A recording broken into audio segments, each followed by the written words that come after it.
जय हिंद दोस्तों, कैसे हैं आप सभी लोग। आशा करते हैं आप सभी लोग स्वस्थ होंगे। आपके अपने परिवार टारगेट विद अमन पर मैं सचिन आपका हार्दिक स्वागत अभिनंदन करता हूं। आज के सेशन में हम लोग बात करने वाले हैं मोस्ट इंपोर्टेंट टॉपिक, संज्ञा और उसके भेद। हिंदी का top concept one shot classes में आपका मैं स्वागत करता हूं, जिसमें हम लोग आज का टॉपिक करने वाले हैं संज्ञा और उसके भेद। हर एग्जाम के लिए यूजफुल है। आप स्टेट का कोई एग्जाम दे रहे हो, गवर्नमेंट एग्जाम दे रहे हो, संज्ञा और उसके भेद के बारे में आज हम लोग कॉन्सेप्ट थ्योरी देखने वाले हैं, जो आपके एग्जाम के लिए मोस्ट यूजफुल रहती है। तो सबसे पहले अगर हम लोग बात करें तो यहाँ पे है कि संज्ञा और उसके प्रकार के बारे में जानेंगे। इसमें सबसे पहले संज्ञा की परिभाषा जान लेते हैं हम लोग। संज्ञा होता क्या है। अगर हम संज्ञा की परिभाषा की बात करें तो संज्ञा का शाब्दिक अर्थ होता है सम प्लस ज्ञा, अर्थात समग्र ज्ञान करने वाला, यानी सब कुछ जानने वाला। जैसे किसी भी वस्तु, व्यक्ति, स्थान, वर्ग, भाव, स्थिति आदि का परिचय कराने वाले शब्द को हम संज्ञा कहते हैं।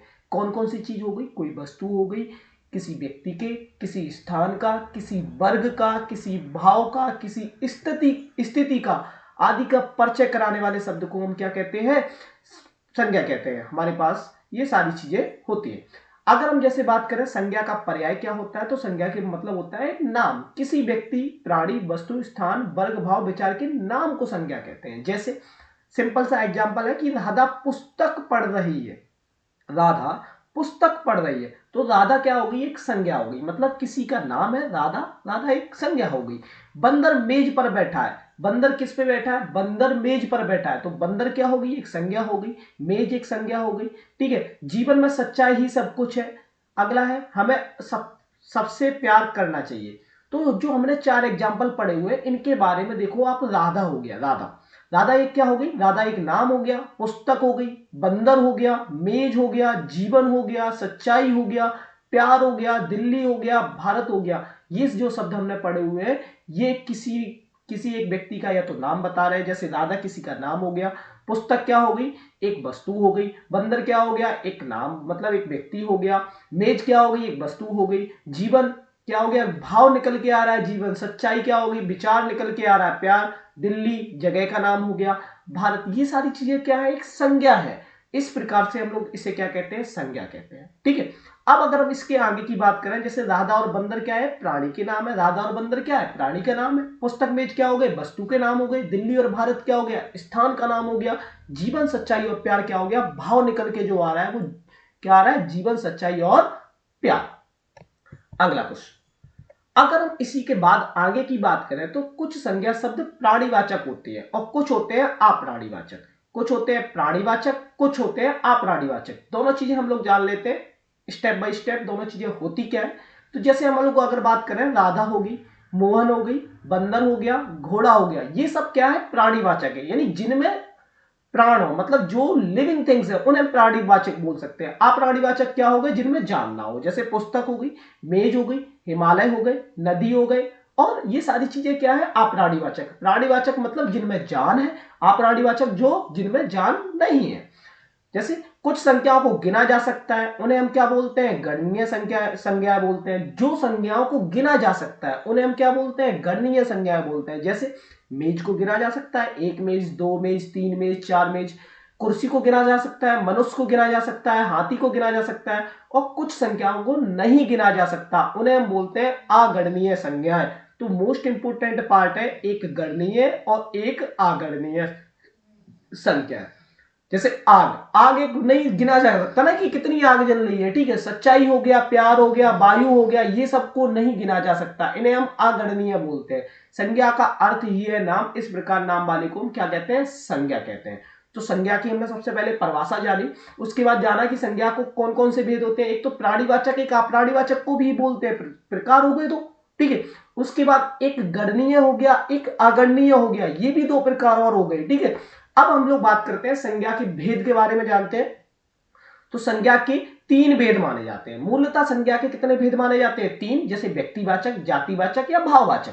ठीक। कितने भेद होते हैं? व्यक्तिवाचक, जातिवाचक, भाववाचक। अब हम लोग क्या करेंगे, एक एक स्पेसिफिक बाई हम लोग जानेंगे कि व्यक्तिवाचक संज्ञा होती क्या है। तो व्यक्तिवाचक संज्ञा जो शब्द किसी विशेष वस्तु, स्थान या वस्तु का बोध कराते हैं, किसी विशेष व्यक्ति, स्थान या वस्तु का बोध कराते हैं, उन्हें हम व्यक्तिवाचक संज्ञा कहते हैं। जैसे व्यक्ति में अगर हम लोग बात करें, रमेश हो गए, रमेश क्या हो गया? एक व्यक्तिवाचक संज्ञा हो गया, किसी का नाम है। रहमान हो गया, शीला हो गई, मीरा हो गई, विलियम्स हो गया, ये सब चीज क्या है? किसी व्यक्ति के नाम है। अगर हम स्थान की बात करें तो स्थान में क्या आता है? जैसे भारत हो गया, चीन हो गया, रूस हो गया, इंग्लैंड हो गया, ईरान, दिल्ली, मुंबई, चेन्नई, केरल, उत्तर प्रदेश, लखनऊ, अमेरिका, चिड़ियाघर, प्रगति मैदान आदि। ये सारी चीजें क्या है? एक स्थान के नाम है। तो ये सारी चीजें क्या हो गई? स्थान, यानी व्यक्तिवाचक में स्थानवाचक। ठीक है, स्थान जो हो गया, स्थान व्यक्तिवाचक संज्ञा में।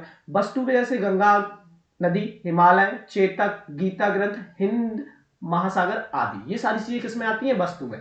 तो व्यक्तिवाचक में भी हमारे पास क्या क्या रहते हैं? जैसे व्यक्ति हो गया, स्थान हो गया या वस्तु हो गई। ठीक, अब इसी की बात अगर हम लोग बात करें जातिवाचक संज्ञा की, तो जातिवाचक दूसरा कॉन्सेप्ट क्या था? जातिवाचक। जातिवाचक संज्ञा जो होती है, जो शब्द किसी जाति, धर्म, प्राणी, वस्तु के पूरे समूह का बोध कराते हैं, उन्हें हम जातिवाचक संज्ञा कहते हैं। उन्हें हम क्या बोलते हैं? जातिवाचक संज्ञा।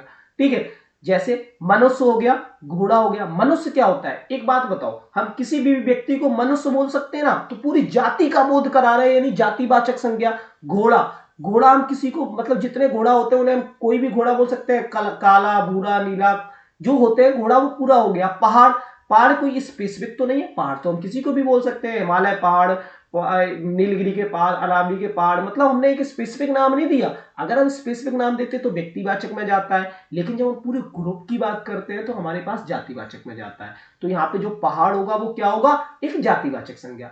नदी हो गया, सोना हो गया, लोहा हो गया, ये सब क्या है? एक जातिवाचक संज्ञा। अच्छा, जातिवाचक संज्ञा के भी दो उपभेद होते हैं, एक होता है द्रव्यवाचक, एक समूहवाचक। तो मूलतः हम संज्ञा की 5 भेद पढ़ते हैं। एक 3 तो हमने पढ़ लिए, कौन कौन से? व्यक्ति, जाति और भाव। और जातिवाचक के भी 2 होते हैं, द्रव और समूह, वो भी 2 जोड़ के टोटल 5 भेद हो जाते हैं। तो द्रव्यवाचक संज्ञा क्या होता है? कुछ विद्वान इन 2 भेदों को संज्ञा के भीतर रखकर संज्ञा के 5 भेद बताते हैं। सिंपल सी बात है। लेकिन किंतु ये दोनों उपभेद किसके हैं? जातिवाचक संज्ञा के दोनों उपभेद हैं।